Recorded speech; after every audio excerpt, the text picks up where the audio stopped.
What we're finding out from this video, this camera that was posted on a building just across the street from where the crash happened, you don't actually see the crash, you don't see the car, but did you see that? The light post falling and the tree, and then you see this debris go.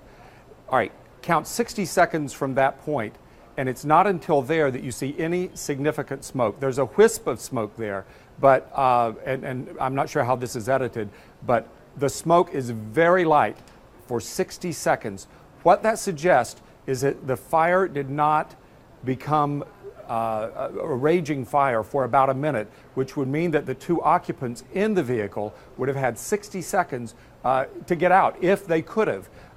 We don't know what happened. Nobody saw what they were trying to do at that time, but it was a full 60 seconds until what you see now, the heavier smoke going.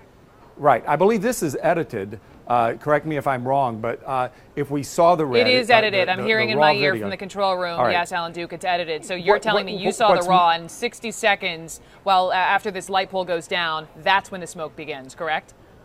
What's more, having been there that evening and seeing the scene and standing actually right at those hedges looking down as the coroner pulled the bodies from the wreckage, I can tell you the significance is the 60 seconds that you don't see smoke. Because what was happening then, that is the horror that Paul Walker and Roger Rodas were suffering. They were, at that time, all right, let's watch it again. The light post, you see it just goes down. That is real time there. Now, again, the edited, that smoke, that edit leaves out a 60-second gap there. If we would see the 60 seconds, we see horror below those hedges because those men obviously would have been trying to get out and nobody was there outside to help them.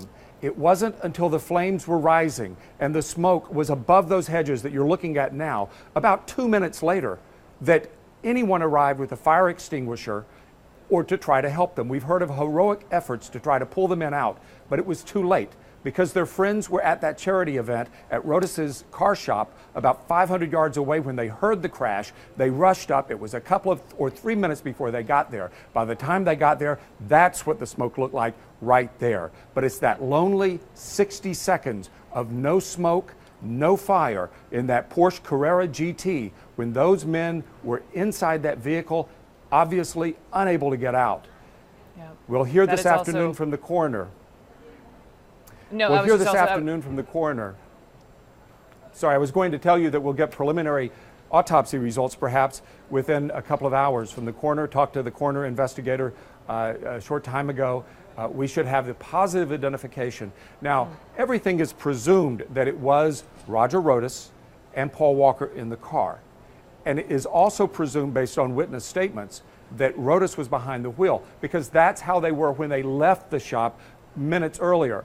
However, what we don't really know, did they switch seats? Was Walker driving? We don't have any reason to believe that they did, but we don't know if they didn't. So the coroner will be able to verify that for us this afternoon. And also, in fact, if they survived the collision, to be able to try to get out for those 60 long seconds before we see the giant plume of smoke. Alan Duke, thank you so much for getting us this new surveillance video. Just horrific images to watch.